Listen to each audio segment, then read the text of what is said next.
I can't think of a rivalry within the middleweight division that I've seen quite like this one. This is extremely personal. And this is not two guys who happen to be great, who happen to have scary and unique skill sets that are intimidating and impressive and undefeated, willing to fight each other. That's what you'll see a lot.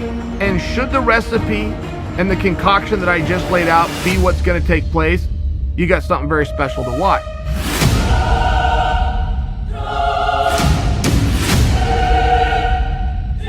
And when I go inside the cage, I will not wait for him. I will go inside and hit him very badly.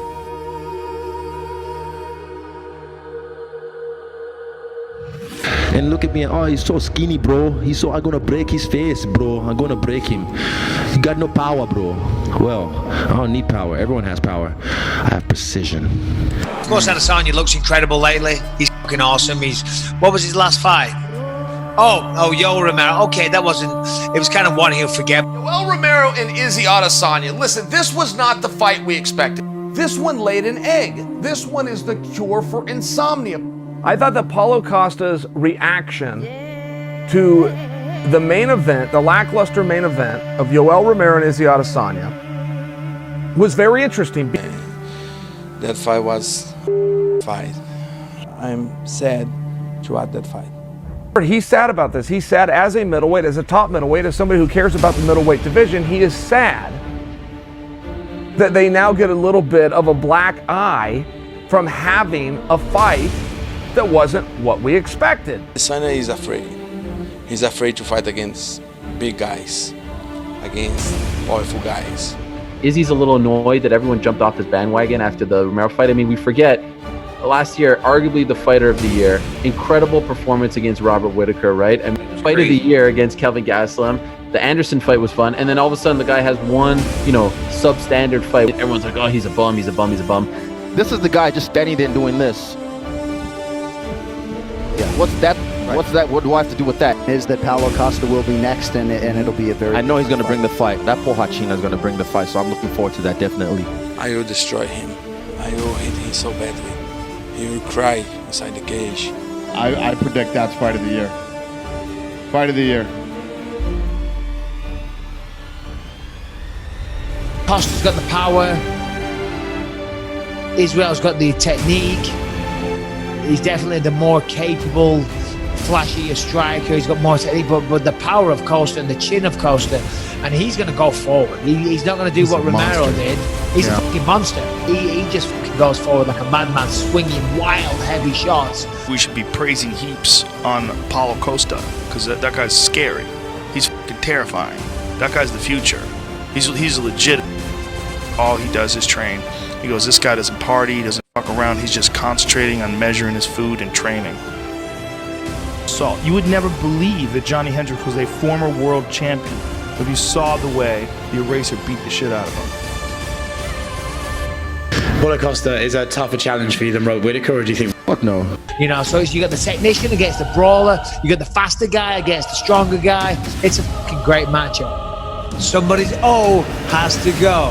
There is no other fight for the 185-pound title that we want to see, right? This is the fight. Like, there's no debate. They want the fight. We want the fight. I love that about it. I think this is one of the most exciting fights the UFC can make. The aesthetic of it, like I'm this skinny person, this little frail kid that everyone looks at, and then he looks like the perfect antagonist.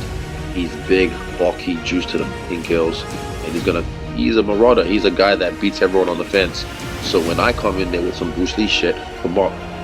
Oh my God, wow, he beat that big muscle boy. Oh, like the casuals are gonna feed off it. And that's just, I love that, because my story, right, you can't just have it like going good and going great. In a story, you need a dip, you need a bit of a valley when things go shit. And that was me for my last fight. That was a dip, and now this is the rise back. What better antagonist than this guy who was undefeated, KO artist, he looks the way he does, ballooned up, and it's like David and Goliath, and I f this guy up. It's spectacular, as they would say. Someone's always got to go. yeah, it's a beautifully set up story. Yeah, it's a beautifully set up story. You couldn't write the shit. You could, but it's real. Israel. On record, I'm gonna pop him before USADA pops him. So I'm gonna beat him, and then when he gets popped by USADA down the line, be like, yup, I still whooped his ass even when he was on steroids. We're here at Team Bohasha, and USADA's here for the 4th time during this camp. Israel, everybody want to know what the eraser's on. Well, I'm going to tell you what the eraser is on. He's on the mat 6 days a week, 6 hours a day, preparing to erase your ass. UFC 253, someone's always got to go, and it's not going to be Bohashinhas. The eraser will do what he does best. Prepare to be erased. Adesanya is nothing. Adesanya is the most shameful champion I have seen ever. He just run. He's nothing. He's nothing. He's scared. Paulo Costa just wants this fight so bad. Paulo Costa, after the fight, tried to rush the cage with like his manager or something. Security had to come and throw him out. He went crazy and jumped over the gate and was going crazy. We threw him out, you know, and I just had to calm those guys down in the back. You know, he wants this fight so bad.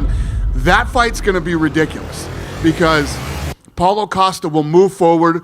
He will not stop punching. He's going to throw big shots and try to knock him out. When you have Paulo Acosta, who is less dynamic but equally as intimidating, who makes up for some of those unusual techniques with good raw power, is the power and the forward motion and the cutting off of the ring of Paula going to simply overwhelm Adesanya, or is Adesanya going to move around and touch him up? But that is a fascinating match to the highest of levels. These guys are so completely different, and the only thing that they share in common is they cannot wait to fight. I've had over 100 fights in my lifetime. I've had over 80 kickboxing fights. And this guy's gonna actually come forward and try and f with me. He's too emotional, and already I know how that fight's gonna go. I'm gonna sleep that guy. He's a guy that I've had a lot of kickboxing fights. His reach, his arms when he lets it down reaches his waist. You know, I'll pick him apart. He's a guy that I'll definitely jab, pick apart, catch him, and then knock him out. I will raise you. I think that Israel Adesanya is a massive star. As you see, Israel Adesanya is just one of those guys that now I watch him and I feel like I can feel almost like the star radiate off of him. But Paulo Costa is as dangerous a fighter as anyone can hope for. And, you know, when I look at the matchup, I know that Izzy likes to counter, right? That's why the Romero fight was so bad. Both of them were waiting for chances to counter. Paulo Costa will give him those opportunities because Paulo Costa is not going to stand back with him. He's going to go after him. He's going to fight him with so much pressure, so much forward pressure that Izzy will have his chances to find those counter opportunities. The problem with that is no one's been able to stop Paulo Costa from fighting in the exact way that he wants to. Paulo Costa needs to be crashing forward and landing his big punches, but if he's doing it intelligently, he's far more dangerous than if he's doing it recklessly. And I think Adesanya can still do it. He just needs to use his slick movement and head movement defense in the first round to make Costa miss his shots. The more punches he misses, the more tired he gets, and the easier he's going to be to pick off at range for Adesanya. And I think, the version of Adesanya that faced Gastelum compared to the version that faced Whittaker were very different. We'd already seen developments in his game which are going to be useful against Paulo Costa. Because for as good as Izzy is, I believe Paulo Costa is just as skilled, just as talented, and as powerful as any guys that I've seen. I mean, this guy looks like a heavyweight fighting at 185 pounds. I don't know how he makes weight. I was talking to his one of his coaches, Eric Albarracin, right? And they were talking about a guy going in to be one of his training partners, a kickboxer I used to use. And I was like, he's tough. I was like, he goes, good. Because Paulo needs so many guys.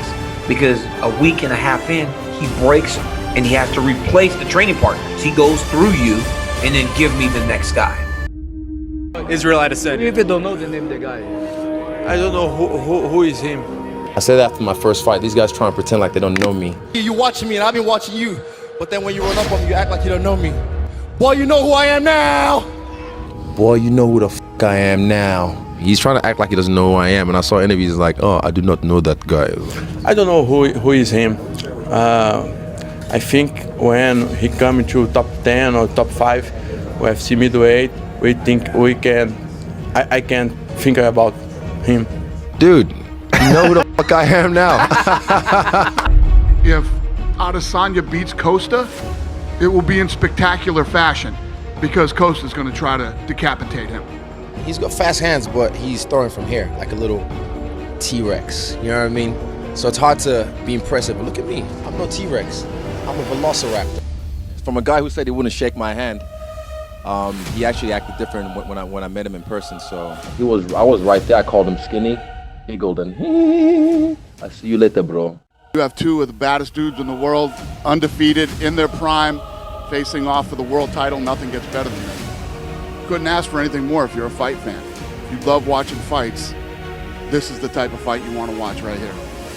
Show up, skinny boy. Let's fight. I'm ready. Put these hands on your face, mother.